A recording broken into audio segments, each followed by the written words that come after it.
Today I'm going to show you how to make a homemade pizza dough. Don't judge the outfit and the hair. It was a Saturday afternoon. The first thing we're going to start with is the dough. Now you're going to need a really big bowl for your dough to rise. If your bowl is too small, your dough won't rise up really good and it will be tough and it won't be light the way that most people want their pizza dough. You don't need one as big as this, but this is my bread bowl. This is what I make bread in, dough in, whatever. It's nice and big. But because I live in Maine, our kitchens aren't always as warm as you would like them to be, or our cupboards. So I was making bread and my bread was not rising very quickly. It was like taking forever for it to rise. I couldn't figure it out. But I figured it out that my bowl, because it's ceramic, was very cold. So when I started putting all my ingredients in it, my bowl was too cold for it to let the bread rise. So just before I start making my bread, I fill this up with really, really warm water and get the bowl nice and warm. Obviously I wipe it all down, but it's nice and warm now, so I feel like my yeast will work quicker. And while I was warming up my bowl, I also put my yeast in my water. So I'm making 2 batches of pizza dough today. So I have 2 cups of water to 4.5 teaspoons of yeast. I already put it away.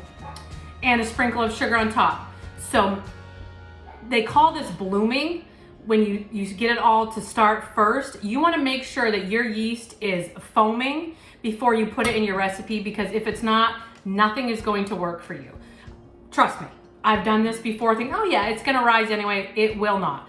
So make sure that your yeast is foaming.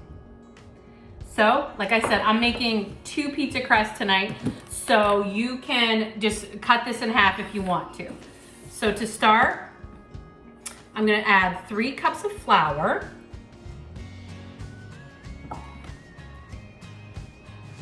And then I'm gonna pour in all of my 2 cups of water, yeast, and a sprinkle of sugar. So this is just getting your mixture all mixed together. Don't add any more flour yet. We're gonna add 3 more cups, but we wanna get this all stirred together, mixed in. Looks like everything is mixed well together. Okay, so now we're gonna add 3 more cups. I'm just gonna stir this a little bit, and then I'm gonna flip it out on my counter and I'm gonna start kneading it, because it's so much easier to do, in my opinion. Might not be in everybody's, but this is how I do it. So if you do it differently, you do you. Like I said, this is just me showing you how I do things. I'm gonna wash my hands real quick and then we're gonna mix the dough together. I almost forgot to add the salt. You can leave it out if you want, but you definitely need a teaspoon of salt. Okay, hands are washed. Now we're just gonna dump this out and we're gonna start kneading it. Now it's gonna take a few minutes for this to all come together, and you just have to be patient, okay?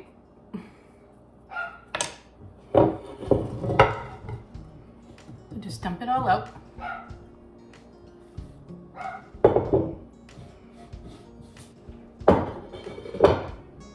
All right, so now we're just gonna mix this over and over again until we come to a dough. Now it's gonna take a few minutes, so don't start freaking out that you don't think it's coming together, because it will.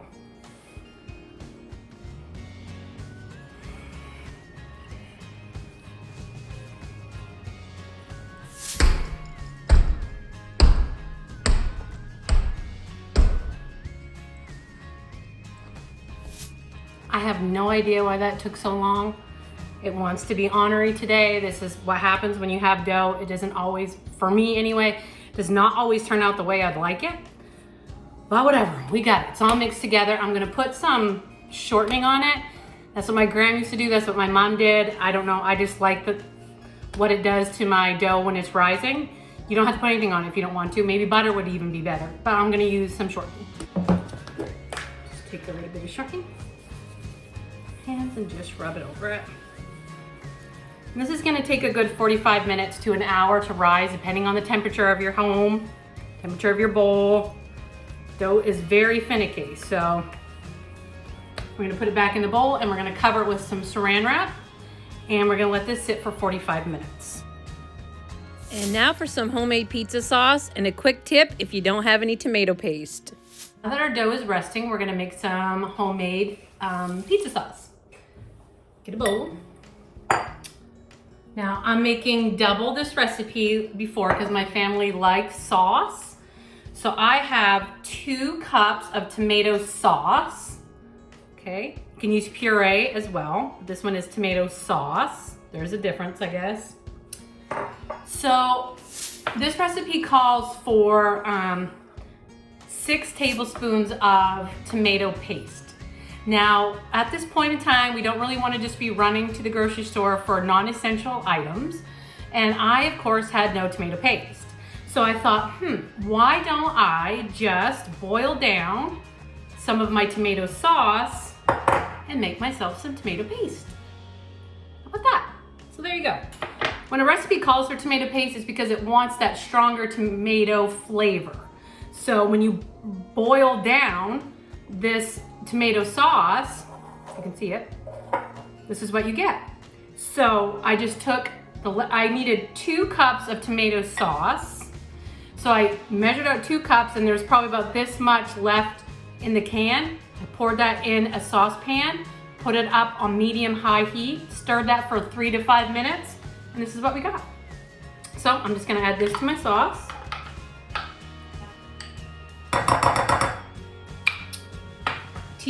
Half a teaspoon of house seasoning, 1 cup salt, 1/4 cup garlic powder, 1/4 cup pepper.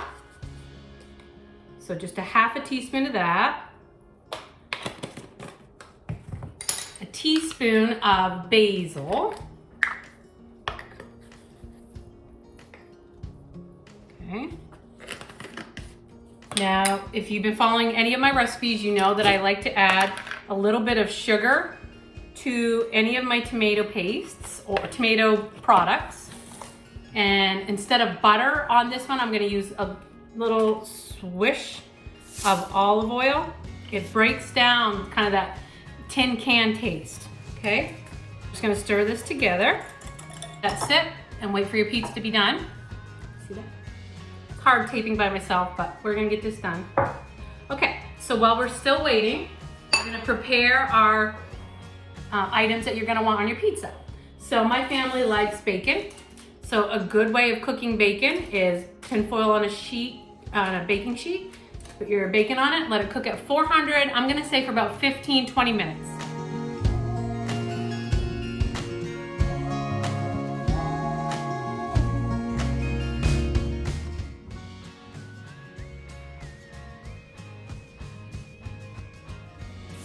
Pizza dough's all done, so now we're going to get it all in our pans. I'm making myself a small one because no one likes the same type of pizza I do.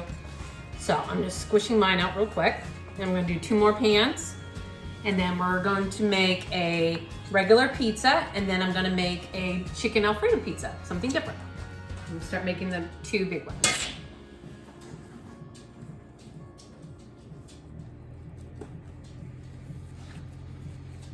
Take the dough and just work it around.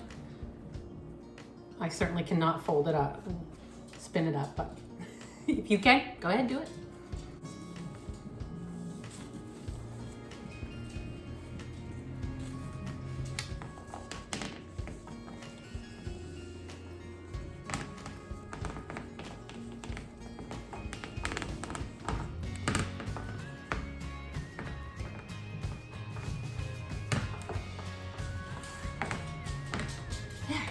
Pizza doughs are finally all spread out. So the first one we're gonna start with is the Alfredo pizza.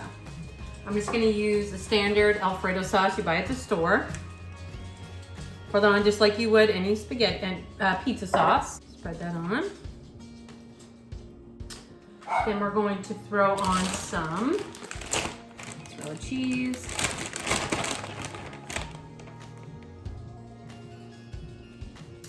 Then I just have some pre-cooked chicken I'm gonna add on here. At the end, if you wanted to put on some broccoli maybe, I don't know. I know my kids aren't gonna want the broccoli on it. They like broccoli, but not on the pizza. Just gonna sprinkle just a little bit more cheese on top. And we're gonna use our sauce that we made earlier today. I've had it sitting in the refrigerator. I'm just gonna pour that on. Like I said, they like a lot of sauce, so I'm adding a lot. You like lots of cheese here. Obviously, you customize this pizza to the way that you want your pizza.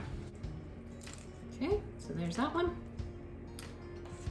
And then small one for me, because no one likes what I like.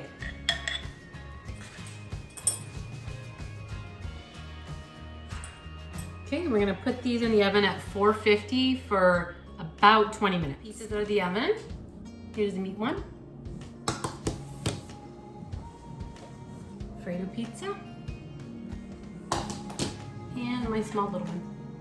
So I hope you guys try these recipes and I hope you really enjoy it. How was it, Abby? Oh, good. So yeah. Fantastic. I've never had better Alfredo pizza in my life. I can tell by the expression of your face. Oh my God. Sydney, how's yours?